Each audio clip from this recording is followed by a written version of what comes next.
We're back! Were we gone? Yeah, we were gone for a split second.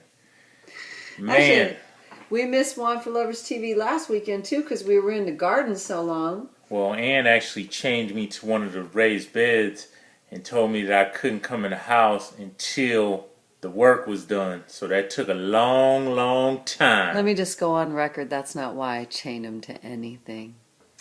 Don't listen to that. Don't listen.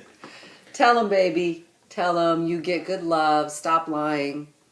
I do. You out of the camera. Okay. So, yeah, we had a short whirlwind of a, I don't know, staycation. Went to Carnero Sin up in Carneros, or the Napa, south part of Napa. And it was actually pretty nice. A nice compound. Played some bocce ball. Had some good food and cocktails. Great service. Customer service. People were on top of it. Outstanding customer service. Got to stay in this swank two master bathroom. If you go to facebook.com/wine4lovers, a lot of our pictures are on there too. Yeah, but it was fun. It was fun. And actually, we even got a little weather, which even made it more fun because... you mean like nice weather? No, we got some rain and stuff, you know. We like rainy days in Napa. We like rainy days in Napa. I know other people would stop going, but... Did a little exploring, you know, took some roads that we hadn't taken before. Had a great time with some very dear friends of ours. We drank a lot of hard alcohol versus wine. Bethany. Bethany. That's all I'll say. Freaks. But we had a great time. And then went and saw made some new friends in some old places at Turnasol. Yes, we did. And actually got to play some bocce ball there as well. Yeah, we played a lot of bocce ball on our vacation. It was and fun. Drank some good really wine. Good wine. Thank you, Jesse. Thank you, Jesse. Thank you for hosting us and you know, showing us around. Allison. It was a blast. It was a good time.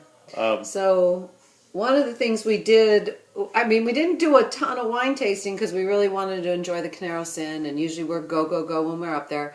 But because we love bubbles, we did finally make it to Domaine Carneros, which is pretty much right across the street from the Carnero Sin. Yeah. It's not one you'd want to stumble across. You might get hit. But it's a French chateau if there ever was one in the valley. And I think I put those pictures up too, but we did stop in there and we did the full flight. So we got everything, including their stills. They only do Pinot stills. And this is one of their newest releases we decided to buy. Ooh, you made her pop tonight, baby. Is that a precursor? To make her pop? Yeah. I like it when you make me pop. Whoa. I actually think this bottle is gorgeous. So once Earl pours some bubbles, I'll show it to you, and then he can tell you what it is more too. Domaine Carneros, just so you know, is the U.S. version of Taittinger, and Taittinger is the label in Champagne, right? Correct. So, so this is the U.S. version, if you will. Our impression of most of their bubbles so far is they're probably more... when people have stereotypes that they say, I don't like bubbles, we find that a lot of people who say that have drank some really dry and very clean with not a lot of flavor to them, not a lot of flavor intensity, but very clean and very dry and very crisp. These bubbles have that. So if you love something like that, we would highly recommend them. Yeah, I mean, they had like an extra dry brewed, I mean, like less than 1% residual sugar. It was like a 0.4 or something, wasn't it? Yeah, it was. So, it was something. So this gorgeous one that they actually just released, and it's not a pretty bottle. Well, hopefully it shows up in the camera there. It's kind of a gray-green bottle, and then it's got the silver and black. But this is a Blanc de Noir.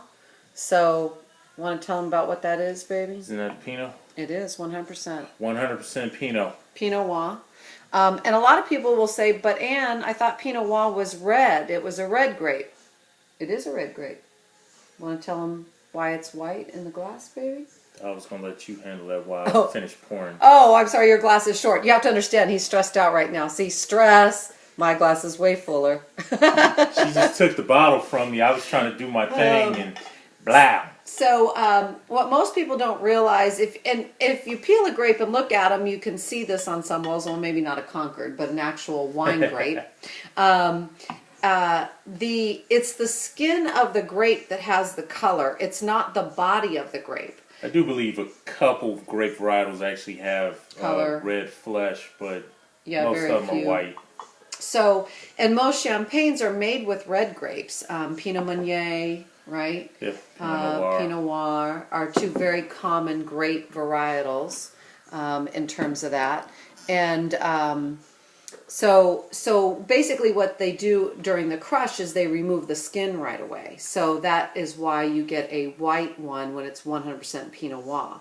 And I guess technically you could do it for a still too if you wanted to, right? Yeah. I mean, why not? Well, we had a white Pinot somewhere. We did? Can't remember where it was at, but I remember we had a white Pinot. Okay. So the white grapes tend to be your Chardonnay, your Pinot Grigio, your Sauvignon Blanc. Yeah. Those are white grapes versus red grapes. So Semillon, yeah. Meursault. But yeah, I mean, like most things, it wasn't a lights out place for us, but it's a beautiful property. It's very French chateau. Yeah, I would say if nothing else, you should at least go experience it once, because like most things, especially fun, you probably tried it once and it wasn't that much fun, but you tried it again. So I would say you get an opportunity, check it out. It's you have to climb about 100 stairs to get to the top, so yeah, you just do have forewarning. If you've been drinking beforehand, climb up the French chateau. If you've been drinking beforehand, you might need some help to get up these stairs. So, Dan, take a sip of your Blanc Noir and tell them what you think, baby. Sure. Here's to you, lover.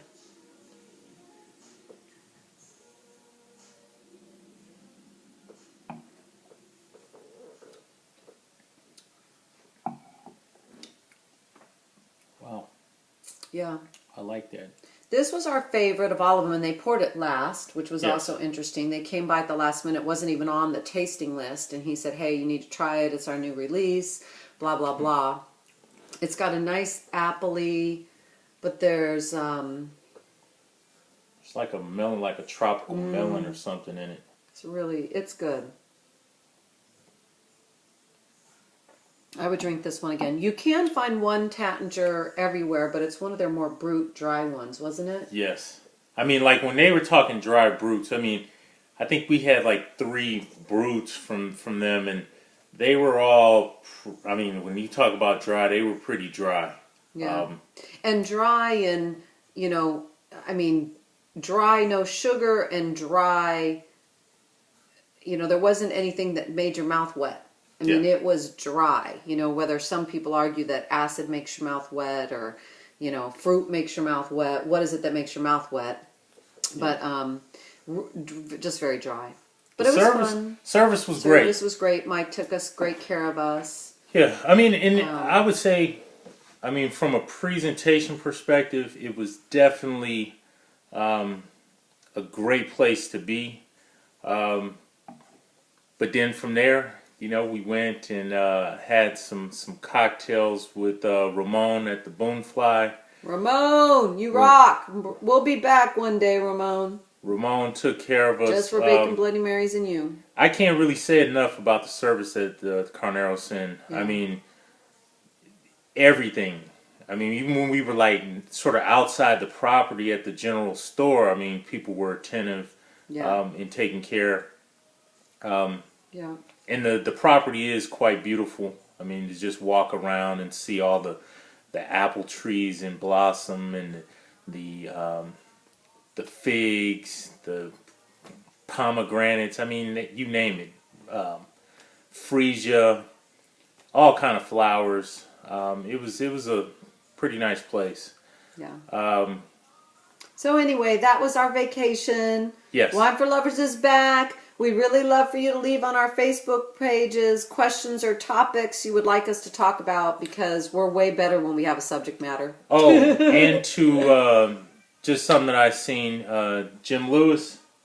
Yeah, Jimmy Lewis. Jim, I saw that you had posted that Columbia Crest Cabernet Sauvignon, and I know you said you're not really that. I would tell you to maybe start off with some Zinfandels first. Some red Zinfandels, not white Zinfandels. Or pink. Yeah, start there and then work your way up the varietal chain. And there are a number of different varietals out there, but I say let's start with the Zinfandel on the red side and then work our way back. And thanks for posting the picture on our page. We love that too, Jim. Yeah. And we didn't have the greatest reception. Yeah, tell us what you thought. We'd love to know what the bottle tasted like for you. So, all right, everybody, cheers. Cheers.